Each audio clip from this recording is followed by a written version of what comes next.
Welcome to episode 31 of the Half Point Per podcast. I am your host, Evan Riggs, joined once again by my co-host, Dalton, Willie, and Johnny. I think this is producer Johnny's first show. Was he with us on the first show that we did of the spring, or is this your first show back since the end of last season? I'm losing track. I had one episode on this current season, but since this is streaming on YouTube, do we call ourselves YouTubers now?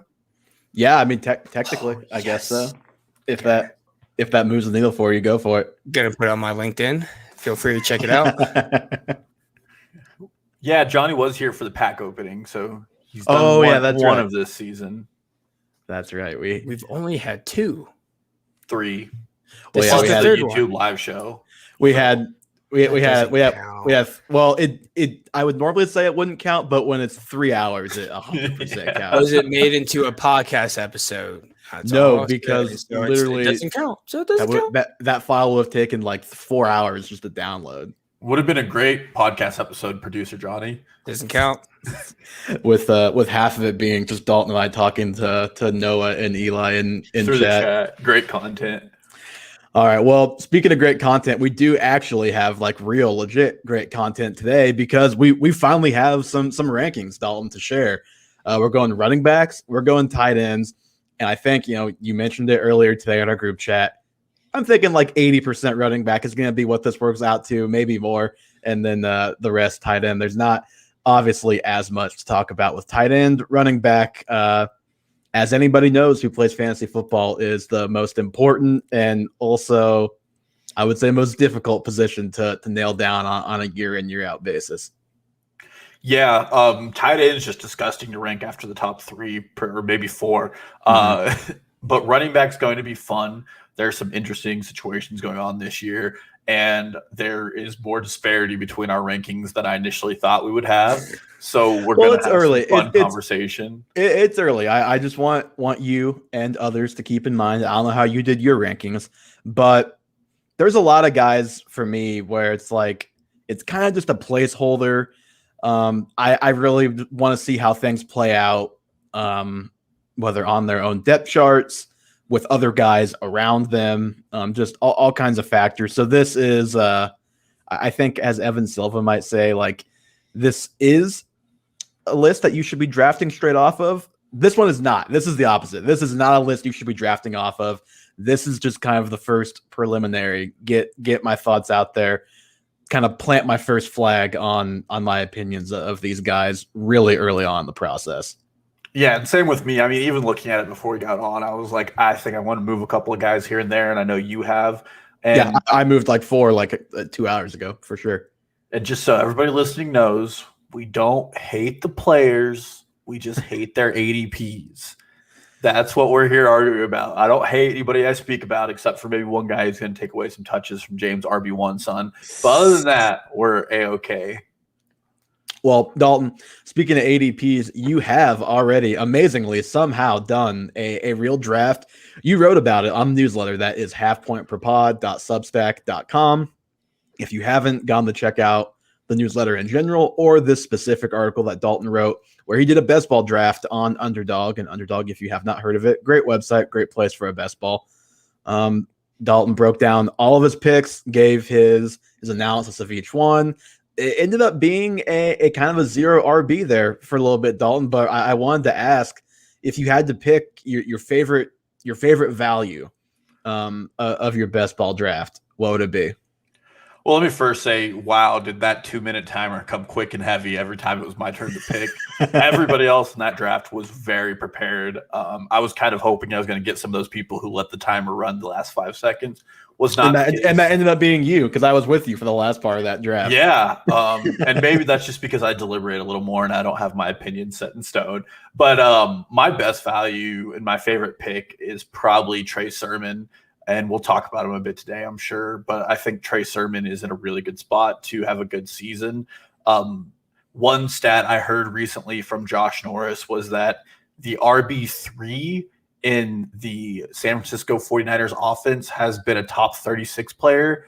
And then the RBs 1 and 2 have been the top 36 as well. So there's a pretty good chance that any running back that plays in the 49ers and gets significant touches is going to return value pretty easily. And I also think Trey Sermon's just incredibly talented.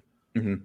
No, absolutely. And you said it. We will get to Sermon maybe a little bit at some point today, but I think actually we feel pretty similarly on him, so probably not a whole lot of talk there. But real quick, I mentioned the newsletter. We are live on YouTube right now, so if you're listening back on the podcast, you want to watch us, I'm sure at some point we'll do like a mock draft. We'll do some things where we take more advantage of the actual live stream element of that. But if you want to find us, just search Half Point Per Podcast on YouTube. It's the simplest way since YouTube can't just give you a normal custom link, and you either have to do a fake link or have like 80,000 numbers and letters. So thanks, YouTube. And also on TikTok, on Twitter, Instagram at Half Point Per Pod.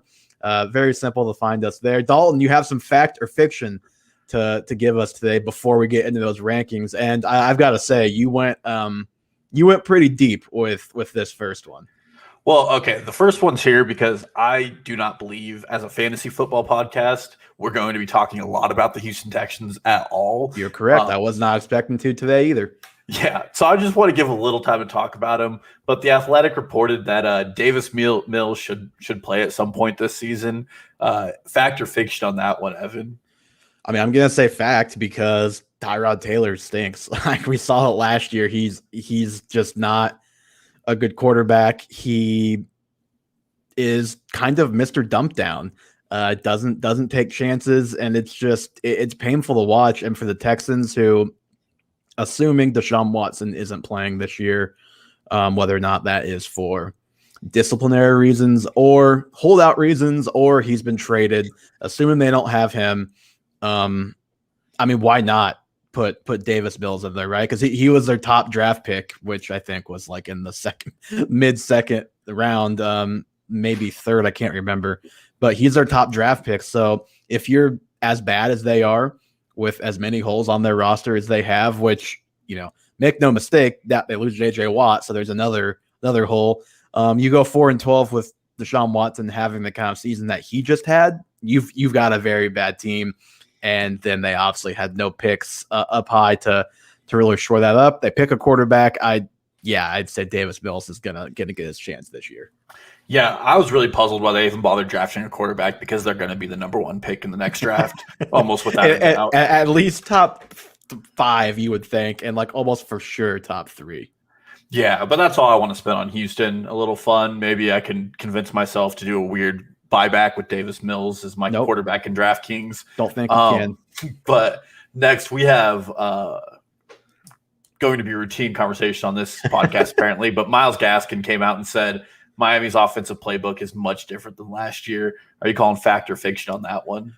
I guess I'd call fact just because they've kind of, well, number one, obviously Tua struggled last year, so you've got to think they're going to do everything they can to shape that offense around Tua and his strengths.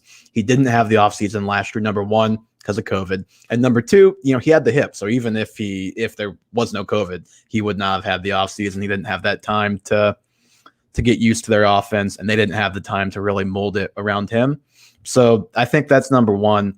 Number two, when you sign a guy like Will Fuller, who brings a different dimension, I know Parker can stretch you a little bit, but Fuller is a different kind of stretch as far as like a pure speed type of stretch. And then, you bring in Waddle, who I think a guy like Waddle, if you're going to invest that much in him, he's a guy that you are going to scheme touches to, whether that's a lot of RPOs, hit him on short stuff, jet sweeps. I think you're going to see a lot of yards after the catch opportunities in that offense, and Tua finding guys underneath with RPO type of stuff, which, we saw some of last year, but I do think it'll be a different looking offense. Yeah, they were definitely bereft of playmakers toward the end of last season, and Devontae Parker, he's just a contested catch-up close guy. Obviously, Tua's time in Alabama, he had a cannon, didn't really get to utilize. I am interested to see how this plays out because I think some people are already writing in Tua as a legitimate starter. And I mean, last season, he was getting touches over Fitzpatrick simply because Miami is part of the hashtag process. And even then, they were putting Fitzpatrick in some second half games just to see, or just to give themselves a chance at winning. Because Tua started off okay, but he was frankly bad at various points. But again, the hip unlike a lot of other guys, he even at that point in the season when he started playing, he was not only getting his first NFL experience, but he was getting his first just playing football experience.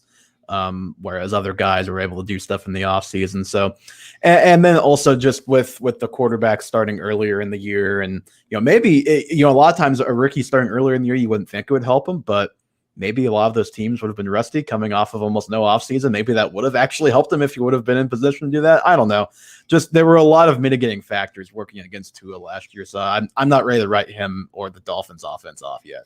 Yeah, it's going to be one of the more interesting storylines to watch as the season starts. From one interesting storyline and promising quarterback to one not promising quarterback and one franchise that's laying it all out there. But Matt Nagy came out and said Andy Dalton is the starter in Chicago, and then he reiterated it at rookie training camp that Andy Dalton is in fact going to be taking all of the number one reps in training camp. Yeah, backdoor fiction. I guess I'll say fiction because I think when Matt Nagy says this, he's trying to sell us on Dalton's going to be the starter all season. I think Andy Dalton can very well be the starter for 2 games, 3 games, 4 or 5, who knows? But I do not think he is going to be their starting quarterback all season. I'd be shocked. Yeah, well, and clearly producer Johnny is much against that. I mean, it just doesn't make sense to me. Well, I am too, and you know why? Because they get the first primetime game. I don't want to watch Andy Dalton play the Rams. I know Fields might not have much of a chance either, but man, at least I could maybe have a hope that something cool will happen. Well, and we could very well see Andy Dalton gets a half as a starter, and Aaron Donald and Jalen Ramsey. I mean, just showcase what Andy Dalton is as a quarterback because he's coming from what is a pretty talented offense in Dallas to a less talented offense in Chicago. And there's just no shot that he's going to produce anything there, or anything exciting. So it could be like Tom Savage was a couple years ago where he was a starter all offseason. He got half a quarter before he got benched in the Jacksonville game for the Houston Texans. I know Dalton kind of ride the ship a little bit at the end of the season last year, but he got outplayed at various points. DiNucci.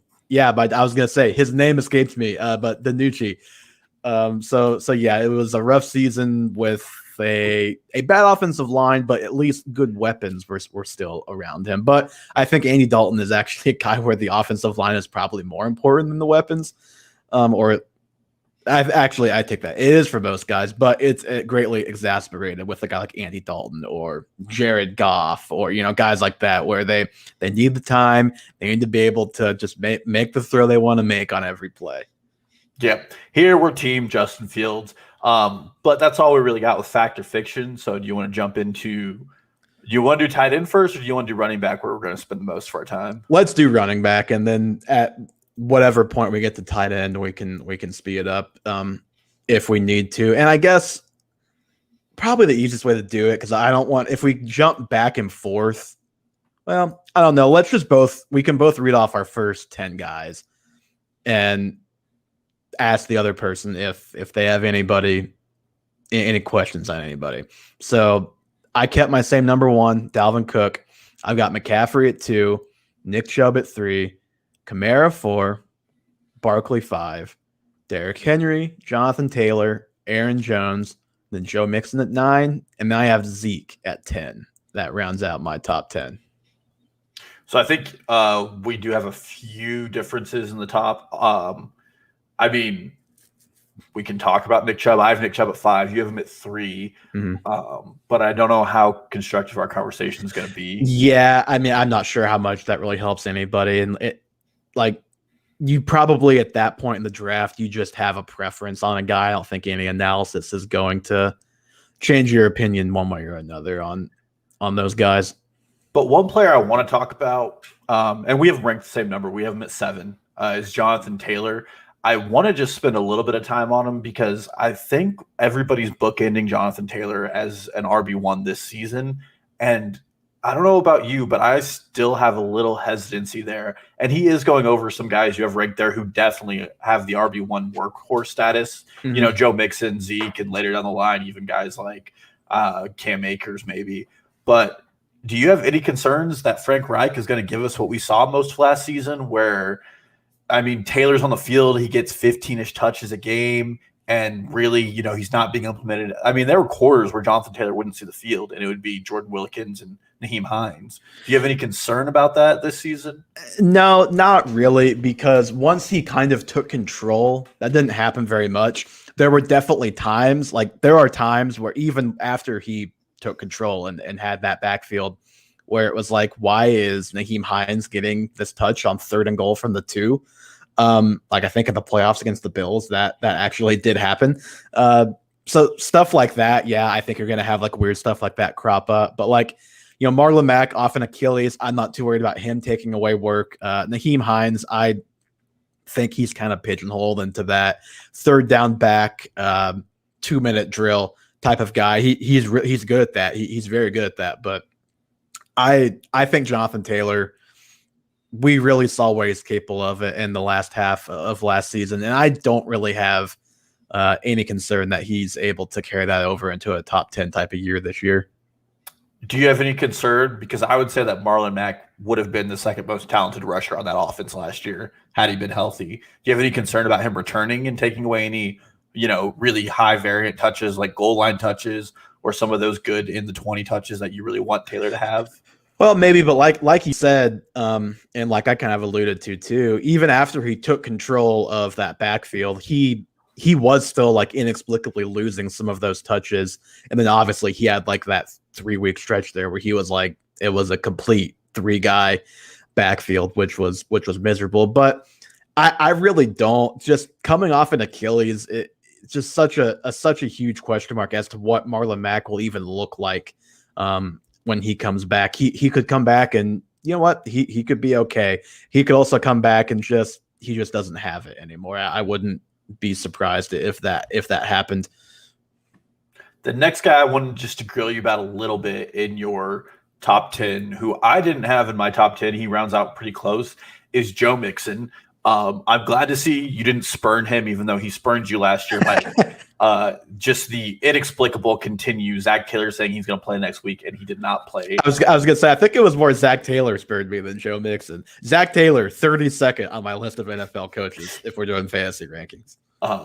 You're right there, Urban Meyer. Don't you forget.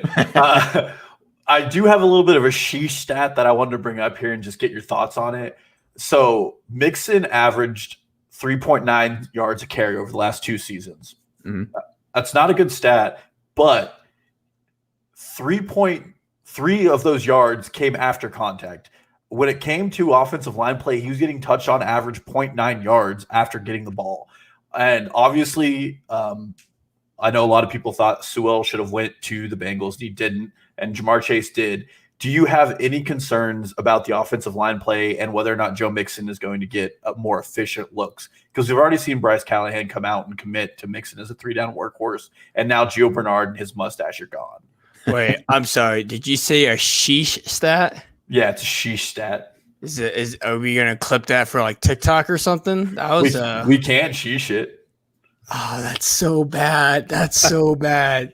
You're supposed to make it longer. I was cringy. What's up, Jinsey? Is this where I do the arm thing?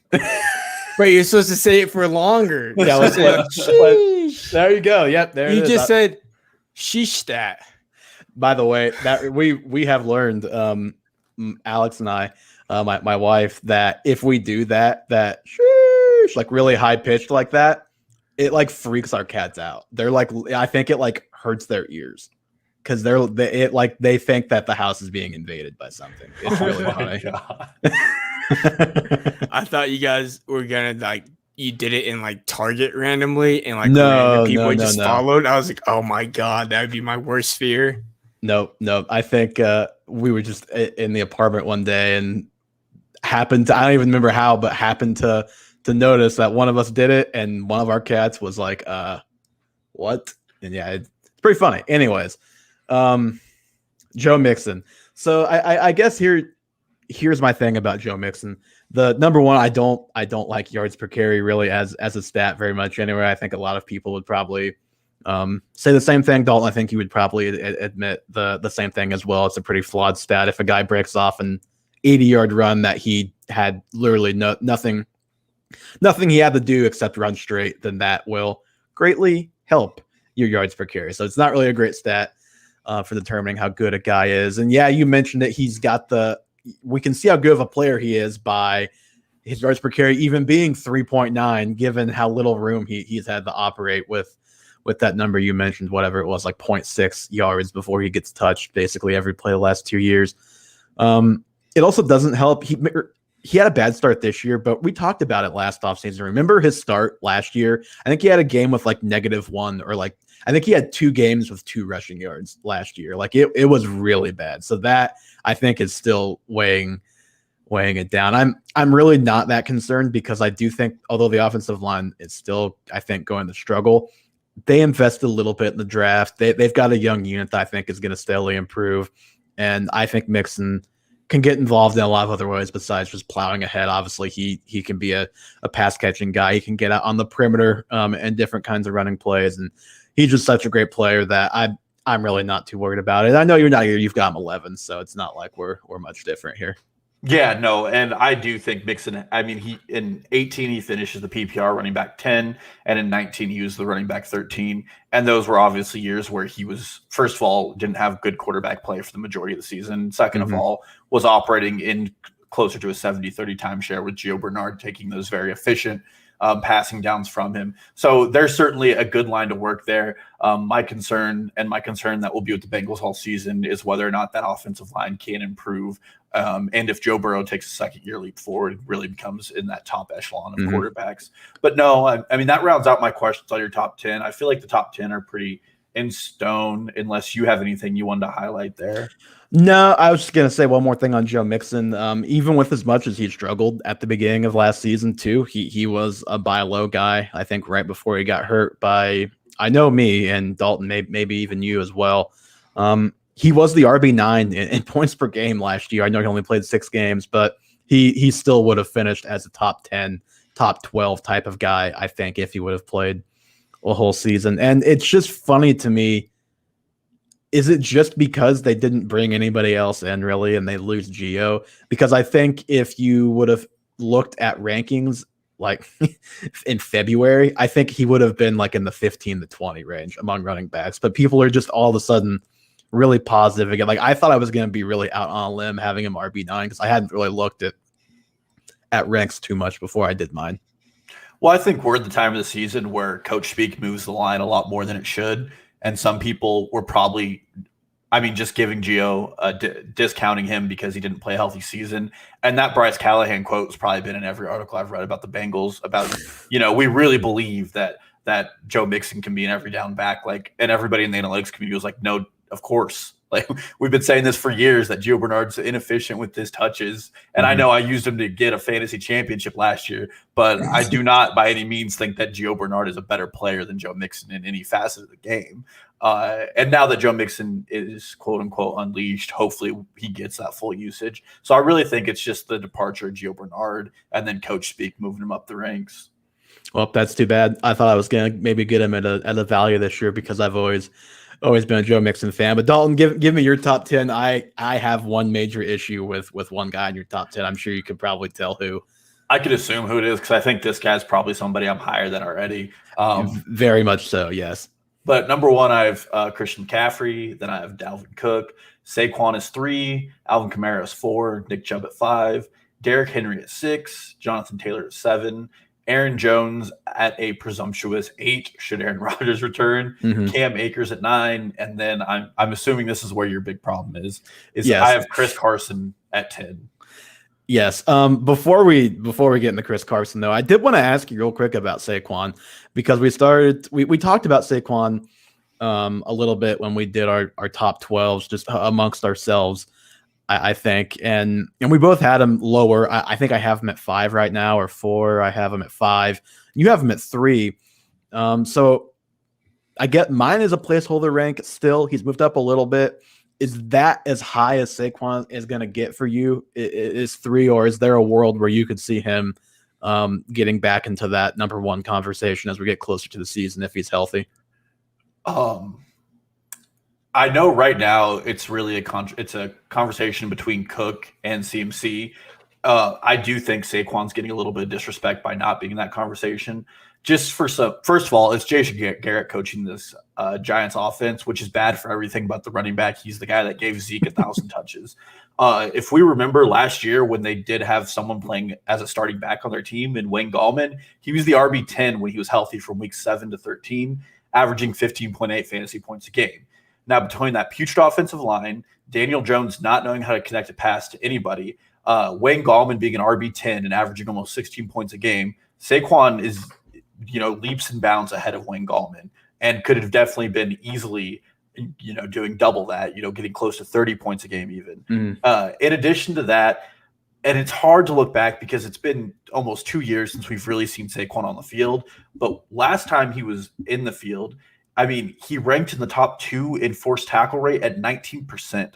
That's 1 in 5 guys he's making miss, and these are big guys. He also faced the highest stacked box rate his rookie season of any running back in the NFL. So he's making guys miss even when there are guys specifically there to stop him.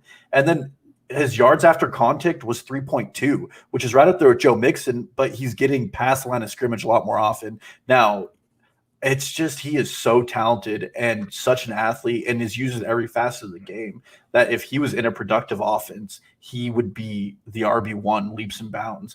He's probably more talented than Christian McCaffrey. Oh, yeah. No, you know how I feel about that. I think Saquon is the best back in the NFL when he's healthy. And I think for me, you're going to find this in my ranks both today and in a couple of weeks when we do receiver and quarterback, that I'll move Saquon up if he's still healthy.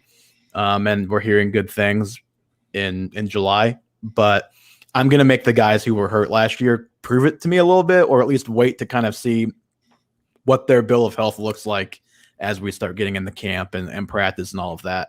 But yeah, I'm with you. Saquon is awesome. I was just curious if he was going to be a guy potentially in that number 1 conversation for you. But yes, you are right. Number 10, Chris Carson. When I saw that, I was like legitimately shocked when I saw that you had him 10. I don't know what his ADP is, but I know on Fantasy Pros he is 20, and I have him 19. So I'm just curious what about Chris Carson has you so jacked? So I started off looking at the last 3 years of running backs when I was making my rankings and who ranked where to finish the season. And obviously there are guys who weren't playing. You have Jonathan Taylor and Cam Akers who only have 1 year. You have Josh Jacobs who's in 3 years but is obviously dealt with injuries. And Chris Carson was a guy that really stuck out to me as a consistent staple at the running back position. 3 straight years he's been a top 15 back. That's very hard to do for anybody in the NFL. Mm-hmm. He has this tag that he's injury prone. He's only missed 7 games over the last 48. That's not too bad. Well, and then okay, but to be fair, his most major injury was a hip injury at the end of the season that he missed like the entire offseason. And he also missed almost his whole rookie season. Yes, but then he comes in last season after that hip injury, and for weeks 1 through 5, he's the PPR running back 5. Now, I know the Seattle offense was high, like it was just insane to start the season, and that definitely contributed to it. But he comes back, and he was like catching passes. I know he caught passes more last year, but he was catching passes even at a higher clip than I think anybody would have possibly anticipated that first 5-6 games. Yeah, and he comes back in week 12, so he's off for 7 games for that injury. And from weeks 12 to 17, he's the RB12 in PPR. So he's still producing in a top 12 manner. And that's when the Seattle offense as a whole was just anemic. And for better or for worse, after firing Marty Schottenheimer, it looks like that Seattle is going to go back to this pound the rock offense. Pete Carroll loves Chris Carson. They didn't extend Rashard Penny for his 5th-year option and then brought him back on a lower contract. Shows me they don't really believe in the guy. Well, he's also coming off of his own ACL. Yeah. There. So all of those are just really good things going for him, and he's more talented than he gets credit for. Over the last 3 years, he has 136 broken tackles. He's behind Henry, Jacobs, and Nick Chubb when it comes to broken tackles over the last 3 years. Now, there are guys who've missed games, CMC and Saquon, who would probably be above him, but he's still going to round out a top 10 in being able to force missed tackles. And then the last thing about him, if you just take his last 16 games he played healthy, he is at 1,365 yards, 43 catches, and 12 touchdowns. And that's top 12 So that's where it rounds it out for me. He has less question marks than some of the guys I put under him. He's going to be consistent in production, and everything tells me that there's no reason he's going to not get the rock. And I think he's more talented than he's initially gotten credit for because of his draft stock. Yeah, I just worry with Carson that he is going to get hurt pretty much every season because he just has, and that's just the way he plays. The way he plays is a lot of the reason why you said it, he breaks a lot of tackles. That's not necessarily because he's the most elusive back in the world. That's because he runs through guys. He runs through guys, and that could definitely get you hurt. He is definitely one of those guys who I worry about their health, and I just have way fewer questions about the health of about anybody. Like if I were to list like running backs who I was most worried about getting injured, he is pretty high up there. Not that you can predict that, but I just think that coupled with, maybe the pass catching comes down, maybe Penny kind of eats into that workload a little bit this year. They also do have DJ Dallas, so I don't know. Carson's going to be the lead guy. I think he's a top 20 type of guy, but I was pretty floored to see him at number 10 ahead of guys like, Joe Mixon and even CEH, Zeke, Antonio Gibson, like those types of guys. Yeah, and for me, Dynasty, this is a different value. Yeah, Dynasty, if you're talking about Chris Carson, this is like you might have 2 more years left of Chris Carson in Dynasty. Absolutely. But when it comes to redraft, especially with where he's going right now, which is somewhere I think he can be picked up in the late 3rd. With my ranking, he's probably middle of the second, into the second pick. But he's just been a proven commodity. I mean, to be top 15 for 3 straight years is very difficult. And to have a back who's in an offense led by Russell Wilson that is going to score points is always helpful. And then if he gets the rock 20 times a game, much to our chagrin, it's going to be good for him and for his fantasy we value. Don't always know they're going to score points. I think they would have liked to score a lot more points at the end of last season. That is true. And, even then, though, when he's PPR running back 12 for those last 5 weeks, when their offense fell off a cliff, I'm pretty happy that his floor is pretty high when it comes to his workload and his value. For sure. I get it. So we'll get into my next 10 here. Cam Akers, 11. Antonio Gibson with the WFT, number 12. Clyde Edwards-Helaire, 13. I was a little surprised that I was a good couple of spots higher. Only 2, but I thought that you'd be higher on CEH than me. We could talk about that now. He's probably a guy that's going to move because today I went back into the Clyde Edwards-Helaire train and was right back onto it. I did some digging, and he was very good last season, despite what we think. First of all, he had 1,100 all-purpose yards, and he only played 13 games, which is pretty good for a rookie running back. But other than that, everybody talks about how the reason Clyde Edwards-Helaire wasn't good was because he couldn't score in the end zone. And I know there's the stat where I think he had 15 rushes in the red zone and 1 score. The Chiefs' offensive line was objectively bad last year. When you combine every other running back and leave Clyde Edwards-Helaire out, they were 1 for 17 at rush attempts within the 5 for a touchdown. And that one was, I think, Darrell Williams. So it's not even a player stereotypically good at it. He's a guy I'm definitely looking at moving up and not down in my rankings. He's in everything I said last year: prolific offense, better offensive line. They're probably going to be more explosive this year. I like him. Probably moving him ahead a couple spots. It's just there's some really good backs in the top 15. I feel like there are. I was just surprised to see I was higher out of the 2 of us there. DeAndre Swift, 14. Josh Jacobs, 15. J.K. Dobbins, 16. Najee Harris, 17. Austin Eckler, 18. And I have Chris Carson, 19. And then good old Miles Sanders rounds out my top 20. Yeah. So there are 2 that stand out to me. I have DeAndre Swift at 20 and you have him at 14. I guess my first question is, do you have any hope that Dan Campbell will even objectively use DeAndre Swift in an effective manner this season? I don't think he's going to be used in like it's not going to be like some mind-blowingly great scheme or anything like that. But what it comes down to with me for Swift is he is in that group of like 4 second-year guys who I really think could take a leap this year, because for his bad moments last year, he had a couple pretty bad ones, but for the most part, he was pretty darn good last year when he got his chance. I like his talent. He should have good opportunity. And last year, when you think about it, he basically was the second string guy behind Adrian Peterson for how long? Like a month, 3 games, something like that. It was a little while. It was like week 5 or 6. Like I think he was on our waiver wire in our league. It got that bad. But he still finished as the RB20, and that was in 13 games. So he was like sparsely used at the beginning of the season, injured to end the season, and still produced a top 20 season. And yeah, I just think that he is a safe option, and I think that he's got also a pretty high ceiling. So my next question is, and I was going to mention he lost touches to AP to start the year. Jamal Williams is obviously a talented back. He got touches against Aaron Jones, who's obviously highly talented.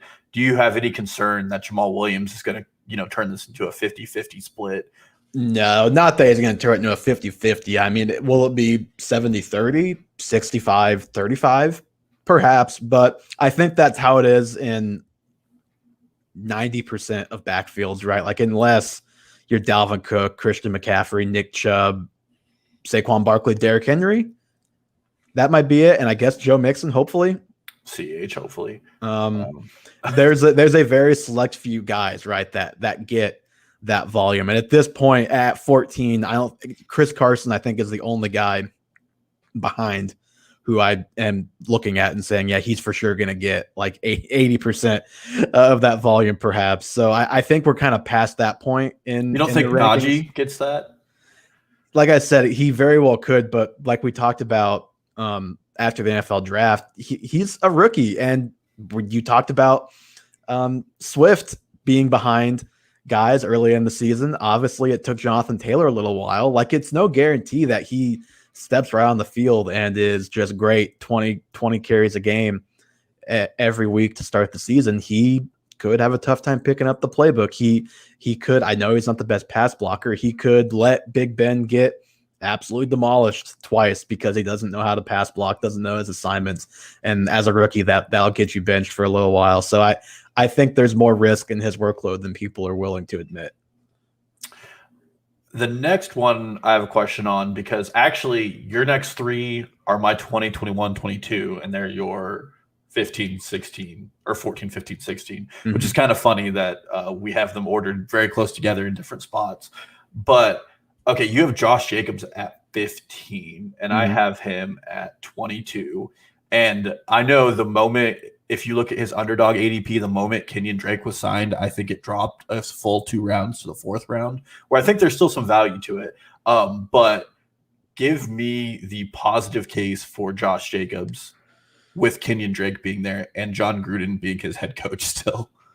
Well, I mean, even last year and the year before that, his whole career, they've had guys out there who have taken away opportunities from Josh Jacobs that we wish that he had, right? I think the conception around Jacobs is, I think people are all of a sudden now saying, oh, well, he was a top 10 guy, just only on volume. It's like, well, actually, everyone always is complaining, God, if they would just give Josh Jacobs the ball more. So which is it? It can't be both. And I think you're still going to be in a situation where, yeah, Drake is going to get touches. Is it going to be considerably more than Devontae Booker, than like Jalen Richard when he's been there, than other guys there? I'm not so sure about that. I don't think Drake is like, we've talked about Drake enough last season. I don't think either of us think he's some great player.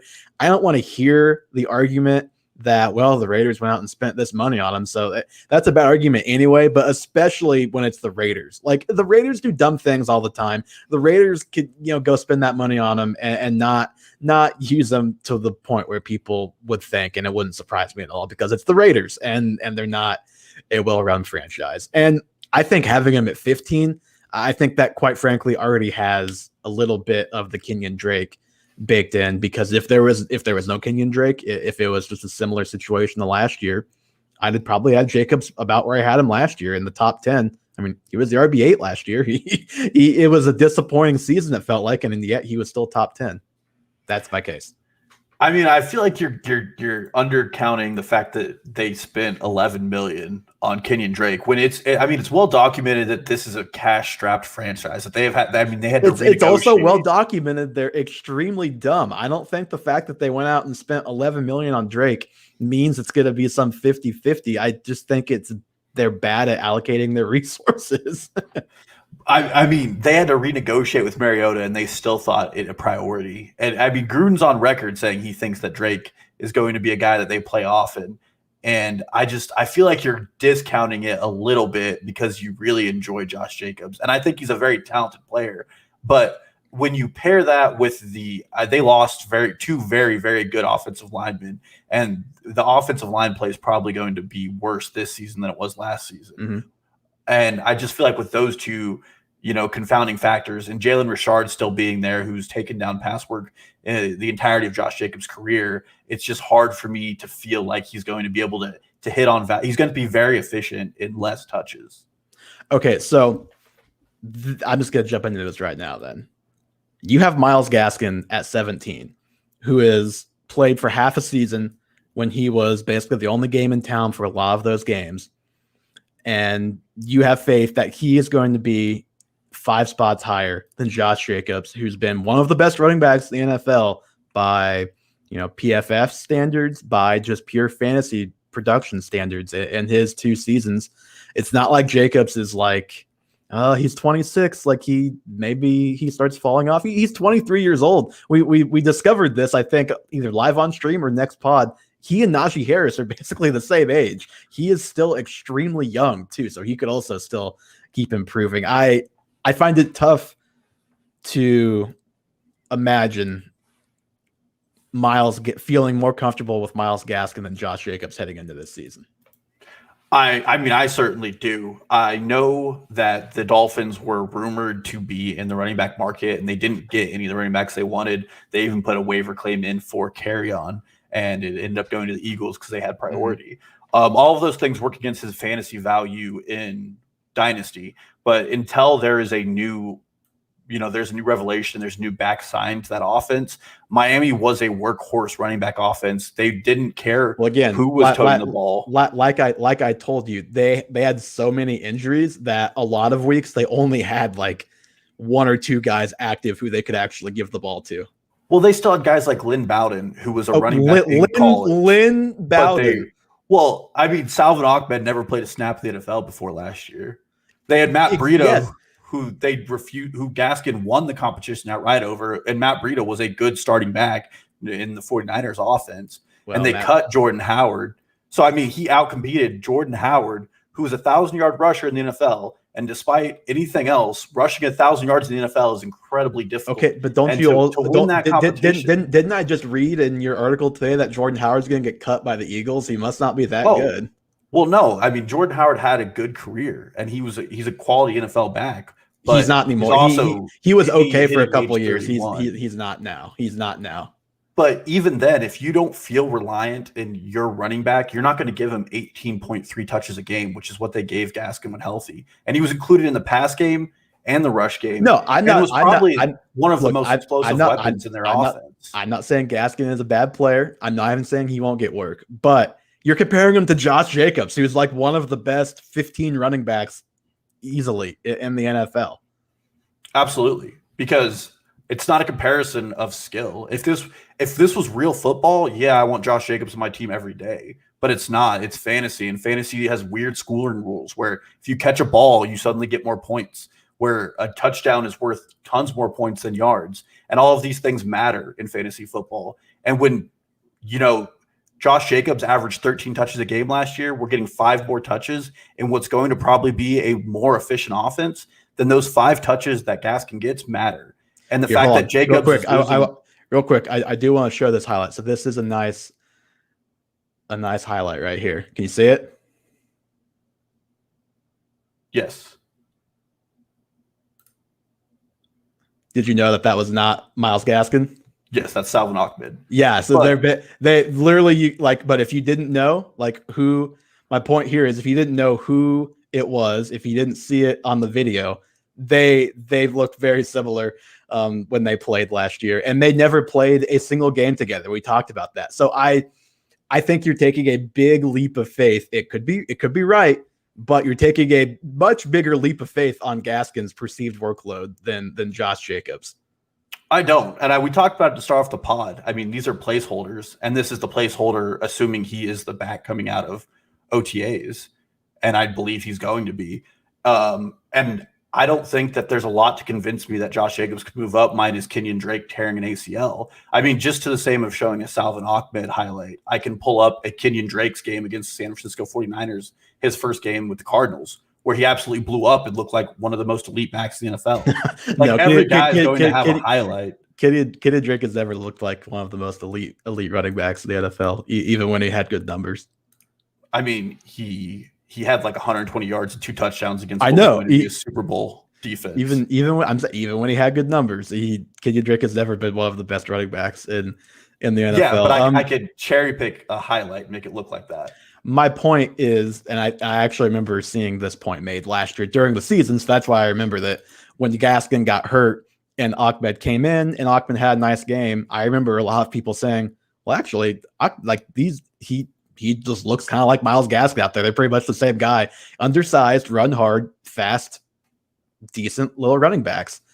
I just think having him ahead of number one, Josh Jacobs, but also J.K. Dobbins, DeAndre Swift, I talked with you about this earlier about I would bet any of those 3 guys. I'm not going to bet all 3 of them, but when the time comes, I would bet any of those 3 guys to have a better season than Myles Gaskin.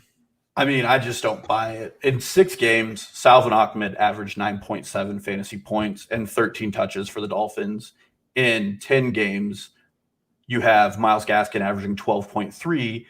One of those games, he played a half because he got injured, and averaging 18 touches a game. So, I mean, the coaching staff to me signaled who they thought was the better back by who they gave more work to in the game. They're completely different games, though. I'm just saying they never played in the same game together. So we literally do not know how a game would look like with both of them on the field. That's all I'm saying. And that's all you have to acknowledge, because it's the facts. They've never played in the same game together. Have Drake and Jacobs ever played in a game together? Dalton, they weren't even on the same team last year. These guys are on the same team. Salvin Ahmed wasn't on the team to start the year with the Dolphins. He was a free agent because he's not as good. I mean, it's the same boat. No, it's not, because Josh Jacobs is worlds better as a running back than Myles Gaskin. Except Josh Jacobs is competing against a guy that a front org that can't run a team paid $11 million, made him the 9th highest paid back in the NFL. Okay. If you're going to pay a guy money, you're going to use him. Oh, okay. Yes, that is how that works. Matt Flynn, Russell Wilson, hello. We are taking the one organization that drafted one player. I mean, they drafted Damon Arnett and Colin Klein from Clemson last year, and both those players graded out to be some of the worst rookies, and John Gruden started them every game. It's no different. You have an assumption of rational coaching for the Raiders that I haven't seen them once produce. Do. I have an assumption that Josh Jacobs is a good player. He's a good player who will get 12 touches. Okay, you know that for a fact? He averaged 13 last season. Okay, you know that for a fact. He's going to get 12 touches a game this year. I would bet Myles Gaskin gets more touches than Josh Jacobs. I am going to go look up what Josh Jacobs actually did last year. We can move on. Read me your top 10 or top 10 through 20. Up next is Joe Mixon at 11, Austin Eckler at 12, Antonio Gibson at 13, Zeke at 14, CH at 15, Najee Harris at 16, Gaskin at 17, Mike Davis at 18, Sanders at 19, and Swift at 20. So I had a couple places that I wanted to look at here. I guess first, I have Eckler 18. I'm not quite sure what to do with Eckler, honestly. I'm excited about that offense as a whole. I almost wonder if that offense being more functional will hurt Eckler's fantasy value, just because, in his one amazing season, it was not a good offense. It was dump down city, right? last year he was very good when he played, RB15 in points per game. So not quite the elite guy from the year before. So I don't know. Maybe that's part of it. 18 is just kind of I don't know what to do with them. I want to rank the young guys ahead of him that I think have more upside. But you have him 12, so give me the number 12 side. Well, this is another guy who I initially had lower, and then I looked at his finishes the last couple of years. He was RB4 Phillip Rivers' final season, and we all know that Phillip Rivers throws to the running back like no other, and so that obviously inflated his scoring just a little bit. But over the last 2 years, so it includes guys like CMC who played a healthy year, and Alvin Kamara. He's the highest graded receiving By the way, back. I want to interrupt because I finished my math. Josh Jacobs averaged 20 touches a game last year. You're just flat out lying. He averaged 8. He averaged. I literally am looking at his. He played 15 games, had 273 rushes. 273 divided by 15 alone is 18.2. Then he had 33 receptions. So that divided by 2 is basically 6. That's 2 a game. That's 20 touches a game. Oh, I'm gonna clip the crap. Oh, Josh Jacobs averaged 13 touches, 13 to 20. That's kind of a big gap. I'm looking at his 2020 snap count, and I have he has 166 rushes. I'm literally looking at Football Reference. I'm looking at Football Reference too. Oh boy, here we go. Who's going to be the fact checker here? There's Johnny. There's no shot. He did not have 166 rushes last year, man. I'm gonna drop exactly the link I'm looking at into Discord. I don't think I have Discord open. Wait, what number did you say, Evan? He averaged 20 touches a game. Wait, how many total? He had 273 rushes and 33 receptions. Yeah, his 2020 season stats is 273 attempts, third highest in the league. Yes, thank you. I'm looking at his. I mean, look at the link I dropped in Discord, dude. You are. I will look at it, but you are literally wrong.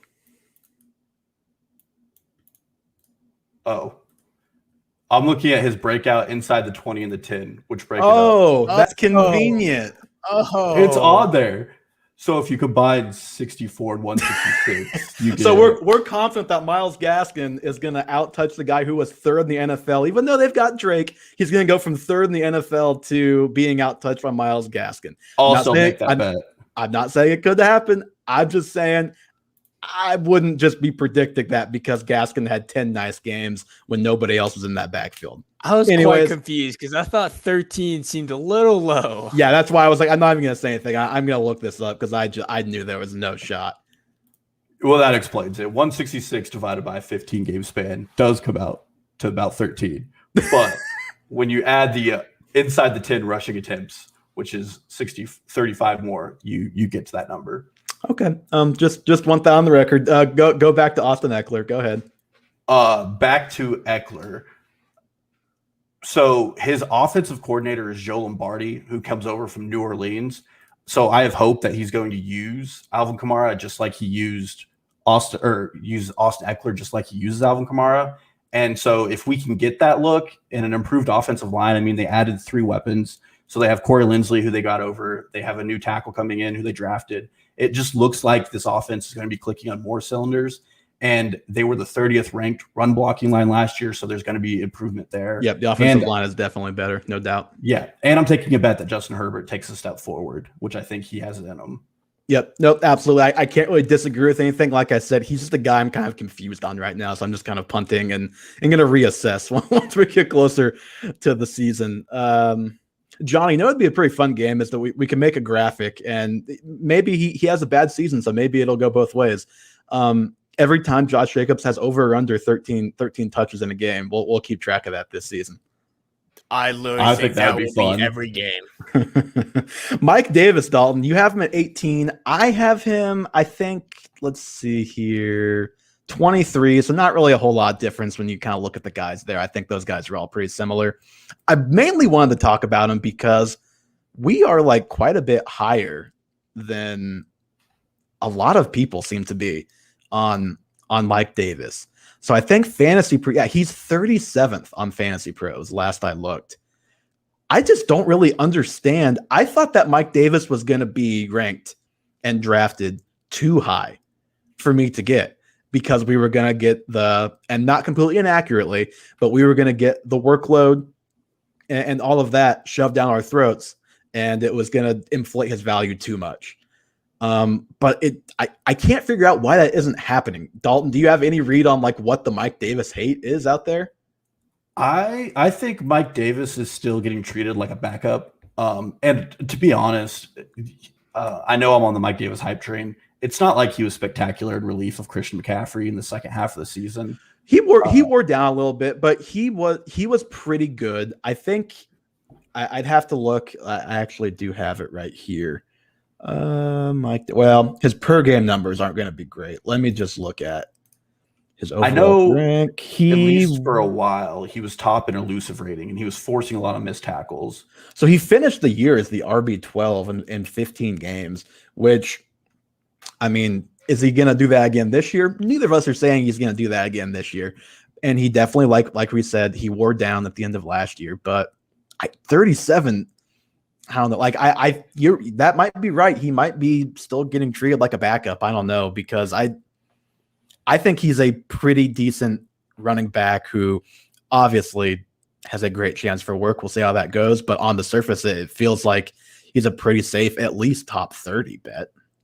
Well, and I mean, I don't know. Maybe people still think Todd Gurley is going to be a thing in Atlanta. He hasn't even signed anywhere yet.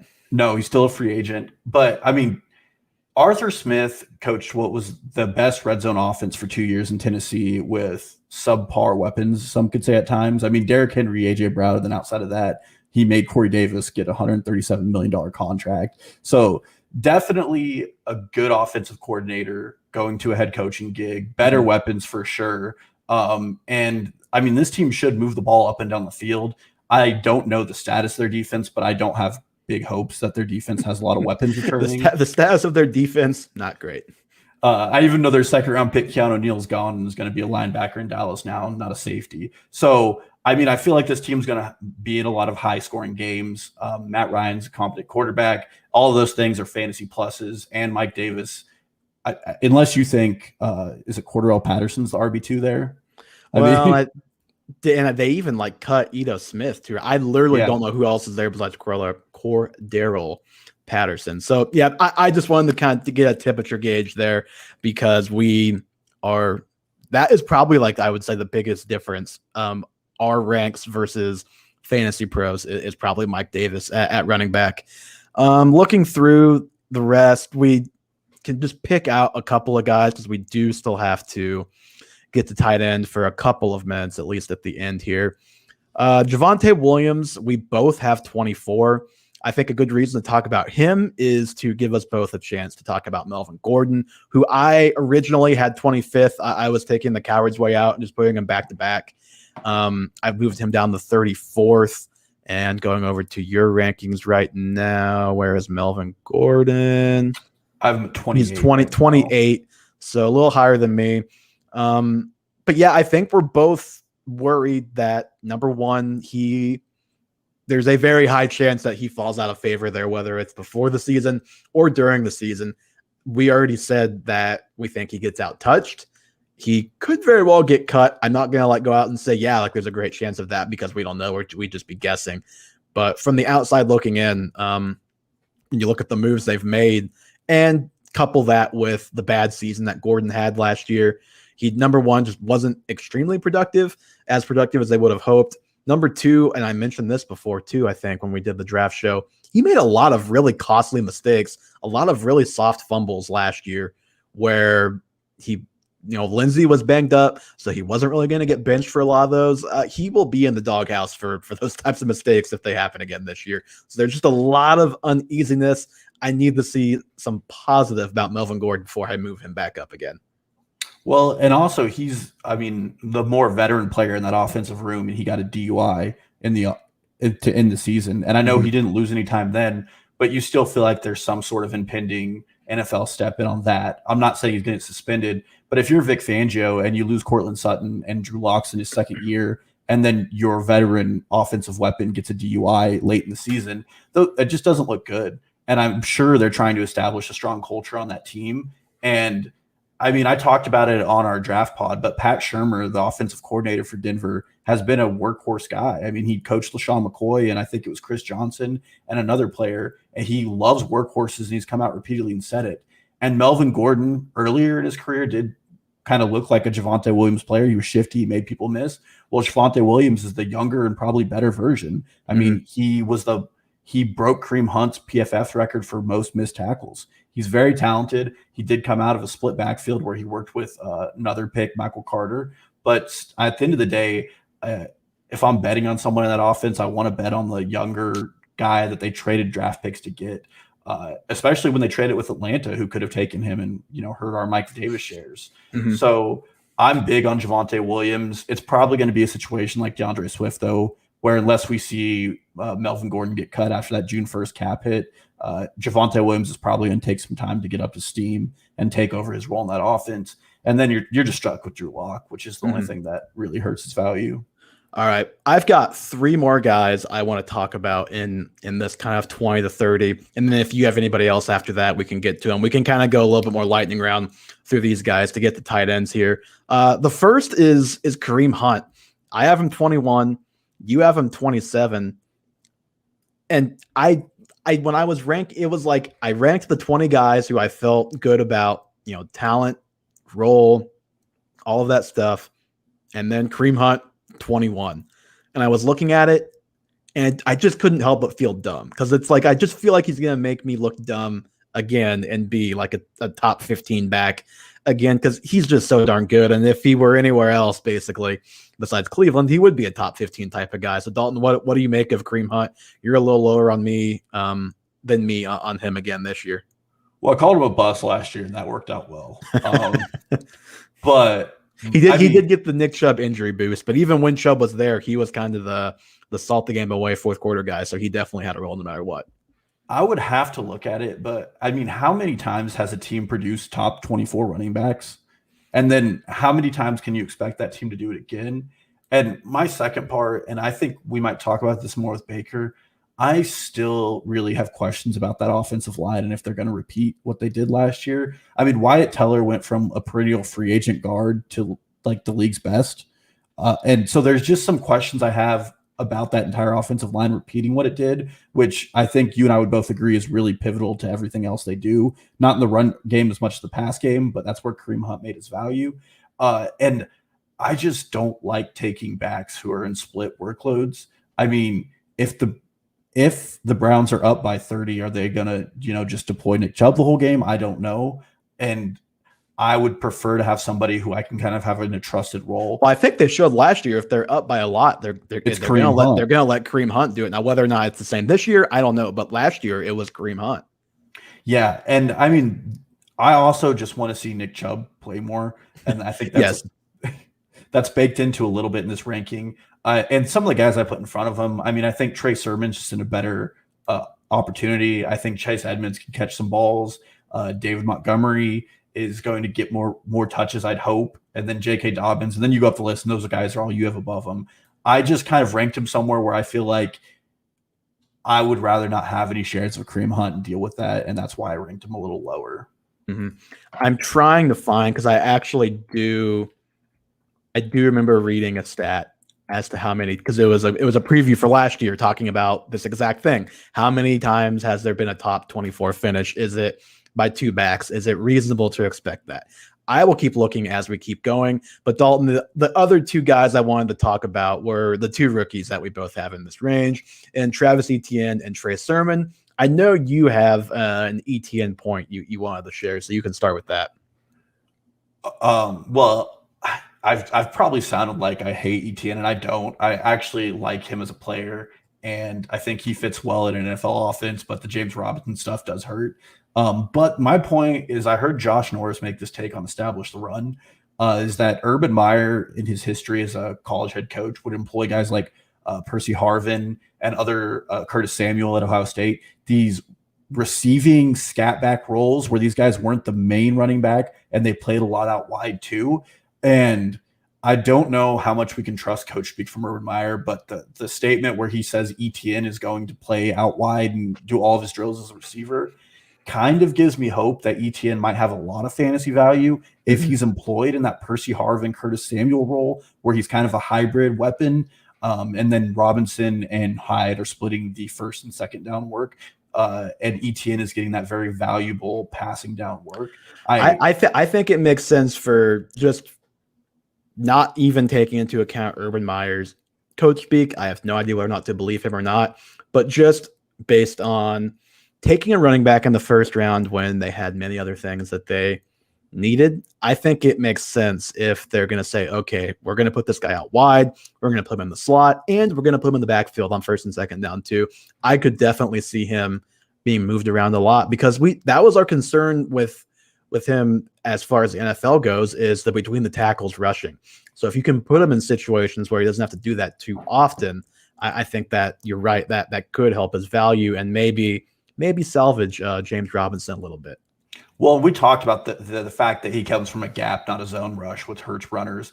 And Urban Meyer came out and said, which, I mean, it was kind of a middle finger to ETN, but he said he wanted Tony here. He didn't want ETN. That's who they really wanted with that 24th pick. But then if you think about what he was— There's a little Florida connection there. Maybe that had something to do with it.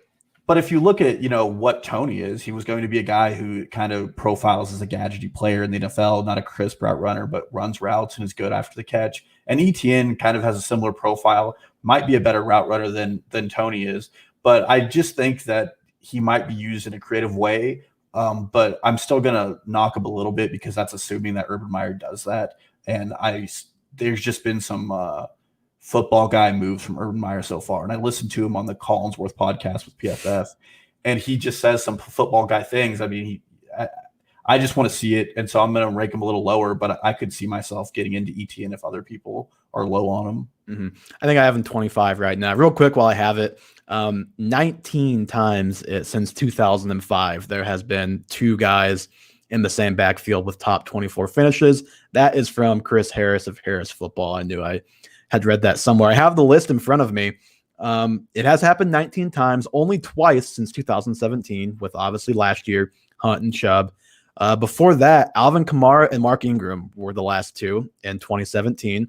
Kamara was fourth, Ingram sixth. So that was like, it looks like the best two guys. That's just insane. Devontae Freeman and Tevin Coleman, 6 and 18.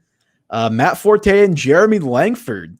Oh my! I forgot Jeremy Langford was a thing. 9th and 23rd. Doug Martin in 2015 and Charles Sims, 3rd and 22nd. And let me just find like a really random one. Okay, here we go. Jamal Charles, 2010, 3rd. Can you guess who the guy who finished 24th in 2010 would have been for the Chiefs? I can't. Thomas Jones, 24th. Could you have guessed that? Probably not, but I do. But I like now that I have seen that, I do remember him coming over. It was like his post, like Jets, like awesome. Thomas Jones coming over and like being pretty solid, but I would not have thought he was a top 24 back. So just jumping back to Kareem Hunt really quickly. I mean, it seems like outside of Ingram and Kamara, who I think were both top 8 their year, the second back is like 24 to like 18 is a good range to protect. Yeah, usually 18 to 24. Like in Carolina, you have the Jonathan Stewart, D'Angelo Williams, where they were at 12 monster, 12 and 14. It's funny actually, back-to-back years. So you have D'Angelo Williams number 1, Jonathan Stewart 24, and then the next year it's flip-flop, Jonathan Stewart 12, D'Angelo Williams 14. Oh my. Well, but for the most part, it is a top. Like it's a top 10 to 12 type of back and a top 24 to 20 type of back. That's more occurrences than I would have thought, though. To be honest, but it's only happened twice since 2017, so it's happening a little bit less. Like if you go back to the 05 once, 06 twice, 07 once, 08 there were 3. Brandon Jacobs and Derek Ward, 12 and 23. So it pretty much was happening every year from 05 to basically 2016. And then now it's only happened 2017 and then last year. So it looks like it's trending away, or it could just be an aberration. But I don't know if there's a backfield to do it this year. It's definitely those two. for sure. So with Sermon, I know you talked about him a little bit with the best ball, and I guess where I'm at with Sermon. So he was one of my late risers, so to speak, in doing this. I had him in the mid 30s, moved him up because it's just the more I look at those guys. I know you love Gaskin. I have Gaskin 27, but like Damian Harris, like Chase Edmonds, Ronald Jones, Kenyon Drake, Raheem Mostert, Melvin Gordon. It's very easy to find flaws with all of them. So I think maybe number one, it's part of. I'm going to go with the devil that I don't know in Trey's Sermon, the one that I don't see the flaws in just yet because they have not been exposed. But number two, we both love him as a player. He was both of our favorite running backs coming out of college. He is just a monster that goes to a great scheme in San Francisco. We've discussed that. And just at this point, I'd rather take the shot on him at 26 than a guy like Ronald Jones, Damian Harris, who, yeah, they have some upside, but not Trey Sermon upside. And there seems like a greater chance of them being pretty blah because neither one of them are great players. They're both okay. Yeah, I think Matt Waldman really influenced you and I in thinking Trey Sermon's the best back coming out of the draft. Also, watching him run over like 85 Northwestern defenders didn't hurt his cause either. Yeah, and also out of all the backs drafted in the top 5 rounds, I think he has the least touches. And I mean, I know wear and tear is a big concern with all running backs. And he missed time with an injury. I think he missed like a whole year with an ACL. Yeah, so we're both excited about him. And there's just if there were ever a back who was going to get 15 touches in the San Francisco backfield consistently, that guy is going to be the most valuable back in fantasy football. Almost the way they run that ball. Well, and it's like neither one of us love Raheem Mostert, right? Like he's okay, but he doesn't move the needle. I think that's more about Shanahan than Mostert, the success that he's had there. So I think that also plays into it a little bit too. But Dalton, anybody else you want to hit on real quick, or can we do a quick 10 on tight ends here? The one thing I did want to touch on, because I was surprised by it, and this probably needs addressed by both of us, is we don't have a Jets running back in the top 45. How am I supposed to rank a Jet anywhere close to startable though? That's the thing. It's like I think Michael Pirine, no confidence. Tevin Coleman, I think Tevin Coleman stinks. I've been on record there. So you know what I'm going to do? I'm going to take a shot on Michael Carter late in drafts and just hope that he's the guy that wins that job. Again, he's a rookie. Haven't seen him fail yet, so that could be part of it too. But at the end of the day, I think there's a decent chance he's the best back there because there's not a lot of competition. It is a LaFleur, a Shanahan tree coach, LaFleur, coming out of there. Do you have any hope that they're going to employ a successful rushing scheme? I mean, they very well might, but there's 3 guys there. We don't really know who it's going to be. It's complete guesswork at the moment. Maybe we'll get more clarity as we head into the season. I don't like to base much on preseason, but maybe we'll get a little bit of clarity as far as like reps in preseason and stuff.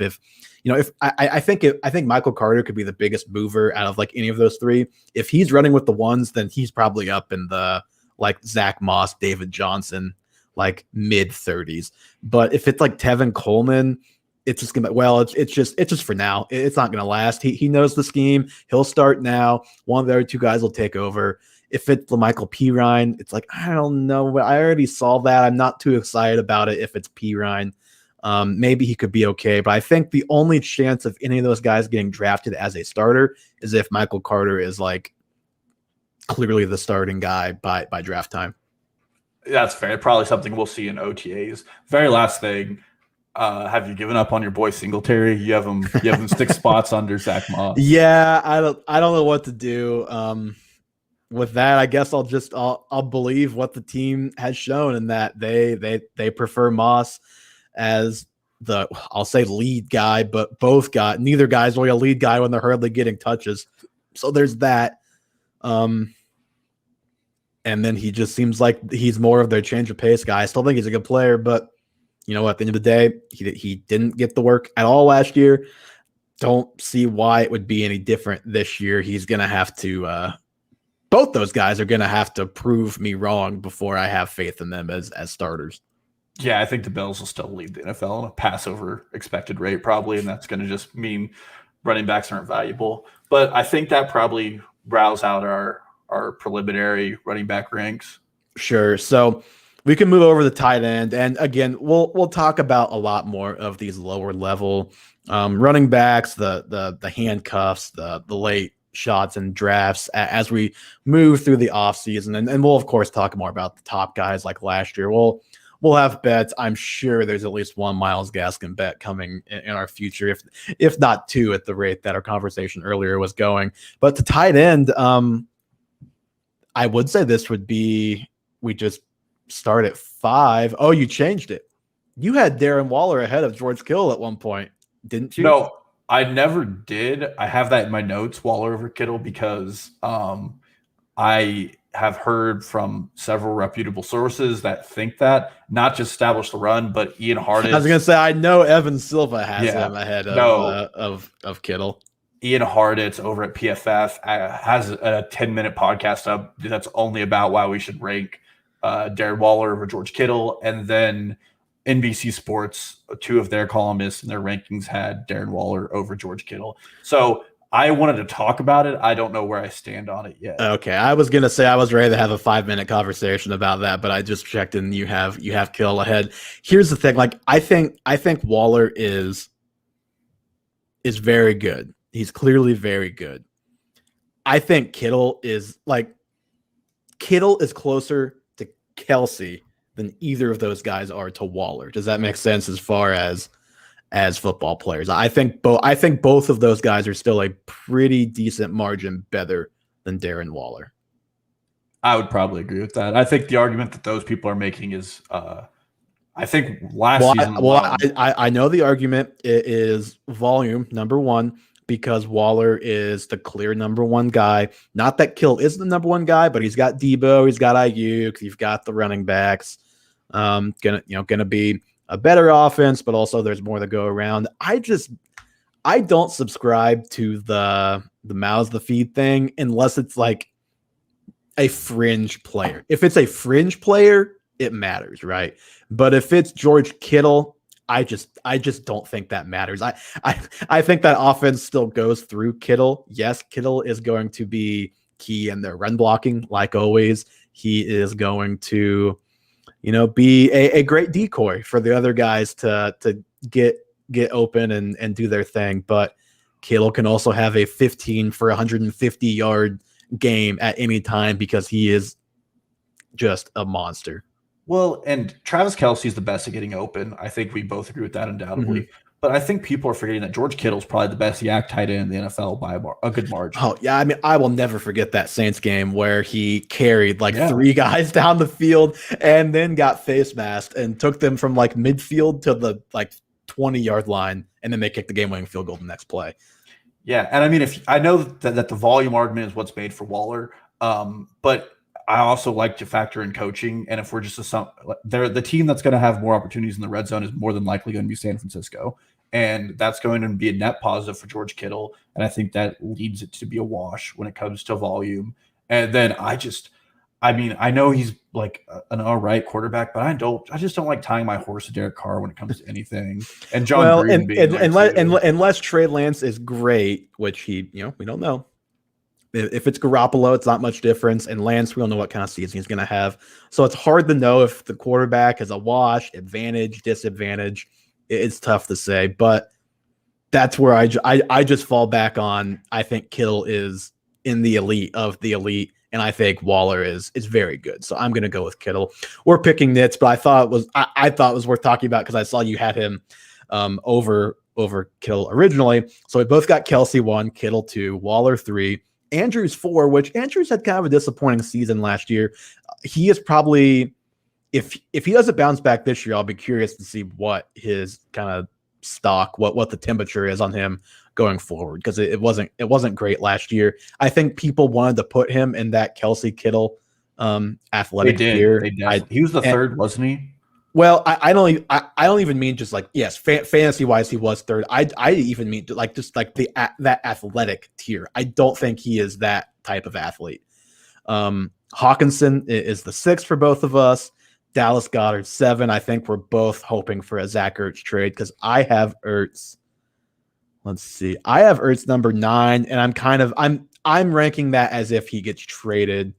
Where do you have Ertz? I don't see I didn't him. rank him. I'm not gonna rank him until he's traded. Yeah, so I have him 9. I assume he's going to get traded. There's enough bad tight ends out there that I assume he's going to be the starter if he gets traded. So that's kind of my placeholder. Move up and down based on where he goes. I see you have Goddard highlighted. Was there anything past potential Zach Ertz trade, or maybe it wasn't? Oh no. I see who you have highlighted. So I remember now. Tyler Higbee number 6, which is very funny because we had this argument flip-flopped last year. I have Higbee 10, so not like worlds lower, but you are all in on the Tyler Higbee train this year. Well, and again, this is one of those that's subject to change. First, the only time Higbee was only utilized in blocking but in receiving is the same thing you talked about a year ago. That 4 straight 100-yard games. That's something rare among tight ends. So we know he has some sort of athleticism. But when I was making these rankings, Cam Akers is another one that shows this. I was pretty bullish on the Rams. Mm-hmm. I read a couple of PFF articles on Matt Stafford, and I am less bullish on the Rams as a whole. And it's impacting my thinking a bit. I mean, I think I would probably put Goddard in front of Higbee. I want to see Matt Stafford play a full season without back issues. Well, did you know Matt Stafford has only produced one season where he's had 2 top 24 receiving weapons? Yes, did we both listen to the Fantasy Footballers today? Oh, yeah, we did. Because I heard on there.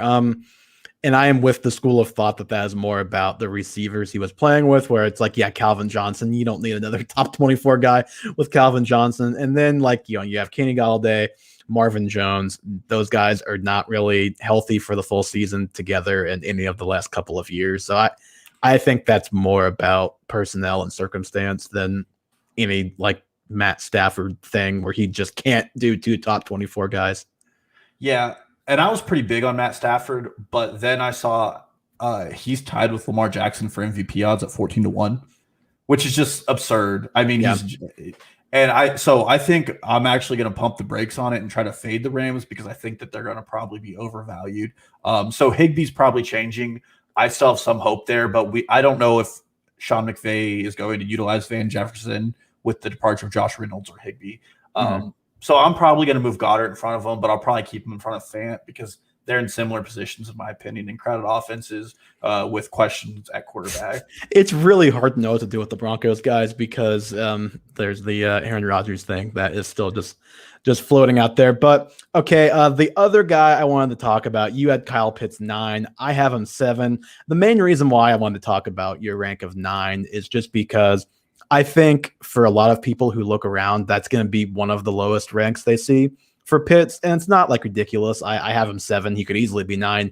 I'll tell you first, my reasoning for putting him at 7 is just once you get past the top 6 tight ends, it could easily be a revolving door on your roster.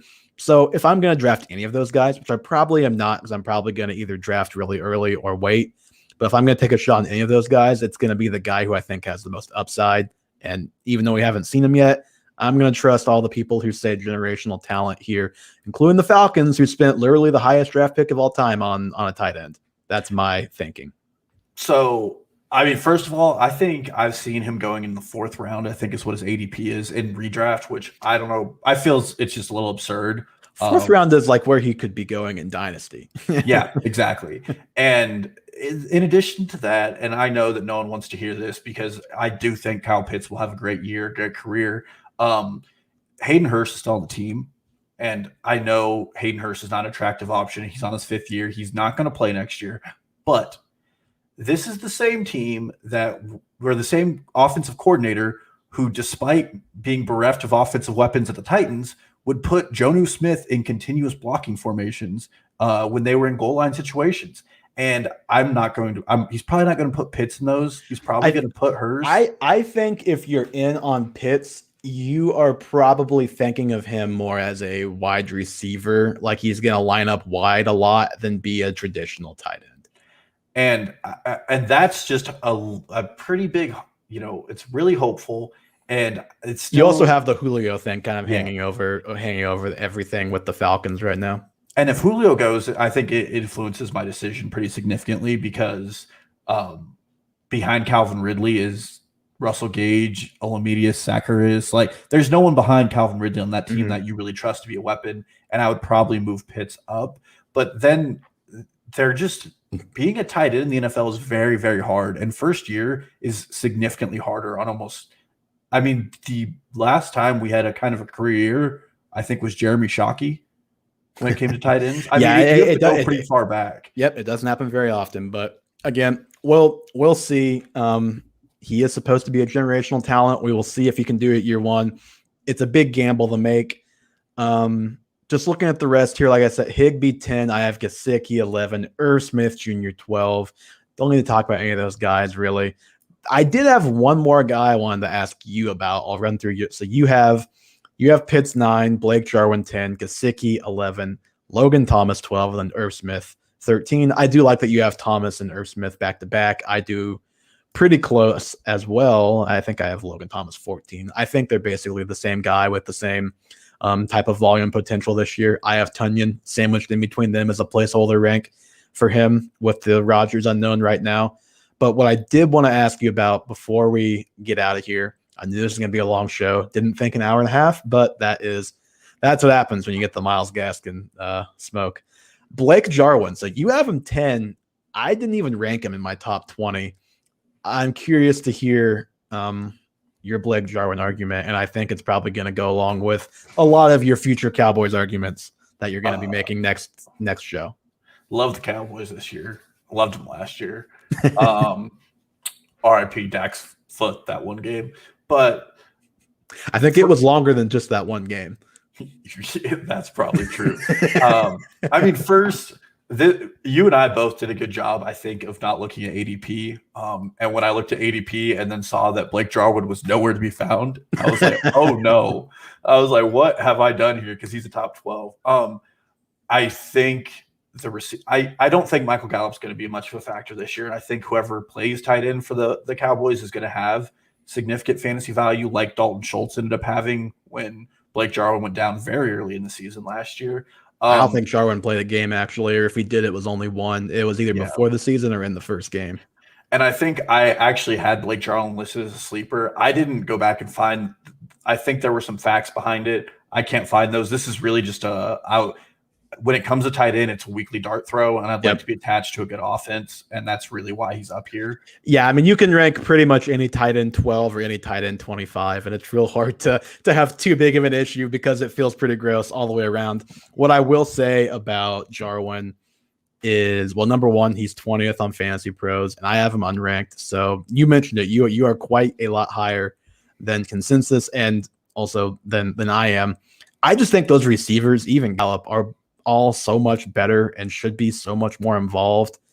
Like, yeah, he's gonna be involved. He's gonna score some touchdowns, but I don't know. 10 is a little rich for me, where I do still I like Gesicki more than you, and I think I like Irv Smith. We actually both have Gesicki at 11. Yeah, I don't know, which is weird because we had the disagreement about him. We somehow have him ranked the same, but I'm confident I like him more than you do. I think that's absolutely true. I mean, I think there's a world where I put Irv Smith and Ferguson in front of him. I like Irv Smith, but the thing about Jarwin is, I know Dak went bonkers for the first 5 games before he got hurt. I think there's a world where they're in more realistic game scripts this year, where they aren't down by 1 million points 3 times, where Dak isn't throwing 50 times a game, where their whole receiving core and Dak are not putting up cartoon numbers. And I think Jarwin is the worst of, you have Zeke, you have Tony Pollard even too, then you have those 3 receivers, and then Jarwin is easily the worst of those players. And he's okay, but those other guys are all pretty good. Yeah, I don't disagree with any of that. I will say, Dak had more touchdowns last season than Daniel Jones. So you have to include his receiving touchdown, but he had more touchdowns than Daniel Jones. So that's only because Daniel Jones tripped on that one long run. He would have won. He would have won if that would have happened. But yeah, we will have plenty of Cowboys talk, I'm sure, because you're going to have Dak ranked. You're going to be upset with my Dak ranking. I can tell you that. Maybe more upset than Myles Gaskin. As long as you don't have Tom Brady in the top 4 like the fantasy footballers do, we'll be okay. That's only Andy. I don't remember if I have Tom Brady or Dak higher, but I'll just tell you Tom Brady does not have to be number 4 to be higher than I have Dak in my rankings. But that's a great lead into next week, and that's going to do it for us today on episode 31 of the Half Point Per Podcast. Follow, like I said at the beginning of the show, Twitter, Instagram, TikTok at Half Point Per Pod. Go on YouTube, search Half Point Per Podcast. You can watch us there. Like I said, at some point, we'll do some mock drafts. We'll do some fun stuff on here. And then obviously during the season, this will be the new home of the weekly Sunday stream before games instead of on Twitter, because I think Periscope is no more. We will link all of these things in the show notes, so you can just look down there and find all of that as well. And our show is available Apple Podcasts, Spotify, anywhere else that you listen to your podcast. Give us a 5-star review. Download anything to support the show. We truly appreciate. And we will talk to you with some quarterback and wide receiver. Boy, wide receiver is tough. Wide receiver rankings next week. 2 weeks from now, not next week. I was going to say, are we doing next? I could do next week if we want. And we're clear.